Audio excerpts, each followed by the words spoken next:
Heidegger's hammer refers to an example Heidegger used in his first masterpiece, Sein und Zeit, or Being and Time in English.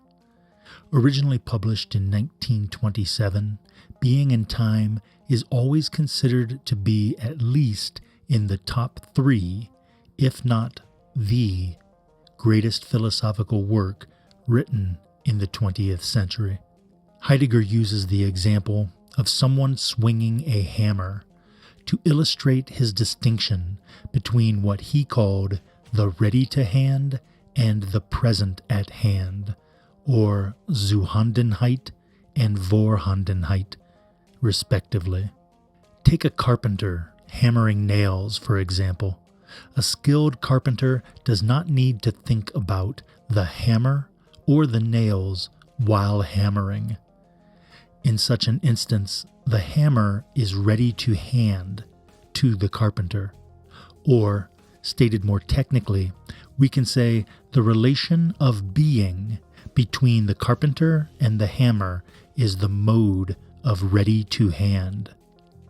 Now suppose the hammer breaks while the carpenter is using it. Suddenly, the hammer will become unready to hand. Heidegger explains that when the mode of being shifts from the ready to hand to the unready to hand, the workshop lights up. In other words, suddenly the carpenter has a present-at-hand relation to the hammer. The carpenter thinks of the material the hammer is made of. The carpenter may remember purchasing the hammer at a store and wonder whether the hammer is under warranty. The carpenter may imagine returning the hammer or imagine ways to repair it. The carpenter may think of other means to complete the current task or to think of working on some other part of the overall project. The imagining, remembering, and thinking in regard to the hammer are different from the swinging of the hammer. When the hammer was ready to hand, the carpenter did not need to imagine, remember, or think about the hammer. The workshop was not lit up for the carpenter when the hammer was ready to hand.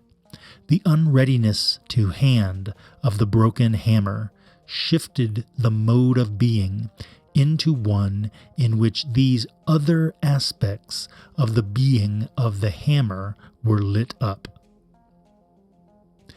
Heidegger's distinction here between the ready-to-hand and the present-at-hand provides a perfect analogy for the distinction between being and consciousness. Keep in mind, unconsciousness belongs to the consciousness side of that distinction, so it is a subtle mistake, but still a mistake to refer to being as unconscious. Rather, the ready-to-hand engagement with the hammer is more originary than consciousness, like experts performing tasks faster and better than novices.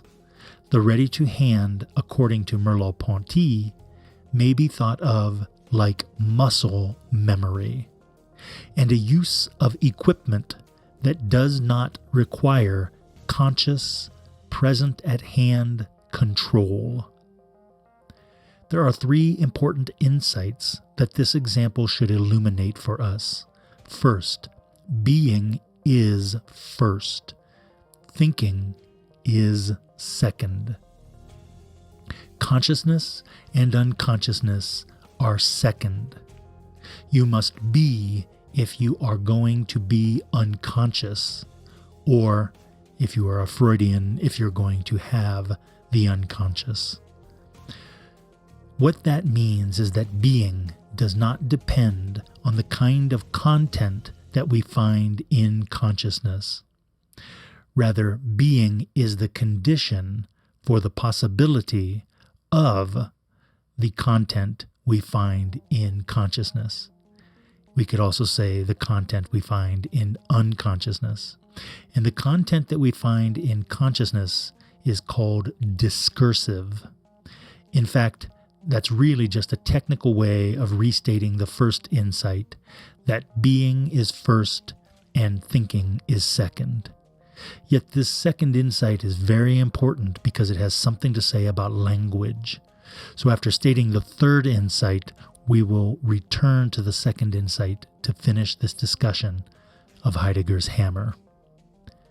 The third insight comes from realizing that the relation between these two modes of being, the ready-to-hand and the present-at-hand, are directly analogous to the distinction between spirit and mind, respectively.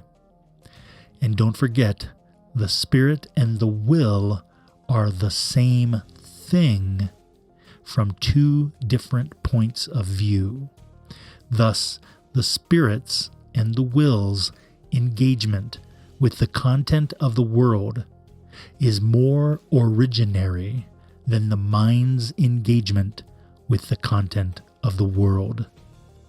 The best term, ontologically speaking, is primordial, which means first in the order of being.